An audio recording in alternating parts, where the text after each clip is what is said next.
Өрт біреуге ойын,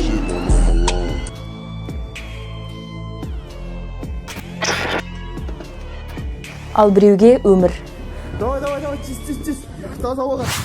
Тәуліктің кез келген уақытында аптап ыстықпен қақаған аязда олар отқа да суға да түсуге дайын. Біз бүгін номер 5-ші өрт сөндіру бөліміне де келдік, ал қазір қызметкерлердің жұмыс барысымен танысып көрейік.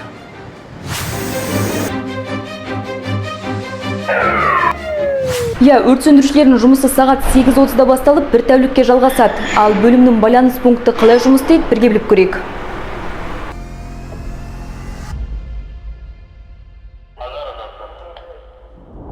На связи, Аза. Аза, 2 хода направьте, улица Карасай-Батыра, 22, запах дыма, 3 позиция. Принято, Карасай-Батыра, 22, запах в квартире. 2 хода направляю.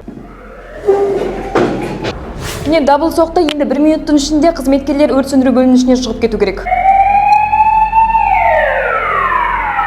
Өрт сөндіру қызметкерлері 20 секундта киініп үлгеру керек. Ал мен секундомерді бастап қойдым, үлгере ме, бірге біліп көрейік.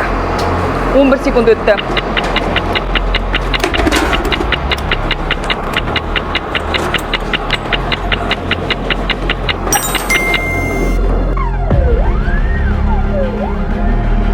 Бір күнде қанша дабыл соғады? Жалпы төтенше жағдай болған кезде адам не істеу керек? Қызметкеріміз Бағдат Музафаров жауап берсін. Сәлеметсіз бе? Қалыңыз қалай?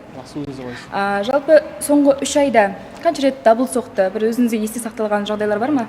Соңғы жерде көп дабылдар соқты. Ең есте сақтайтын ол бізде өрт қосшығу 22 мекенжай бойынша болды. Ол тұрғын үйде екінші этажында өрт болды. Сол жақтан 250 адам эвакуация өткіздік. Және де өртті оқыс оқиға сөндірдік. Әр мамандықтың өз сыры бар. Батырлар кім деп жиі сұрап жатамыз. Ал оны алыстан іздеудің керегі жоқ. Батырлар өз арамызда. Өртеніп жатқан пәтер ішінен 3 адамды аман-есен алып шығып, қаза тапқан өрт сөндіруші Аскар Забикулин. В честь погибшего пожарного Аскара Забикулина назовут улицу в Астане. Почтили его память минутой молчания. Марқұм Аскар әріптесімізге келер болсақ, осыдан 3 ай бұрын ерлікпен қаза тапқан әріптесіміз айта кетсек, Көкшетау техникалық институтын аяқтаған. Жалпы өмірде және де жұмыста өте адал, өзінің келер ұрпаққа өнеге болып табылады.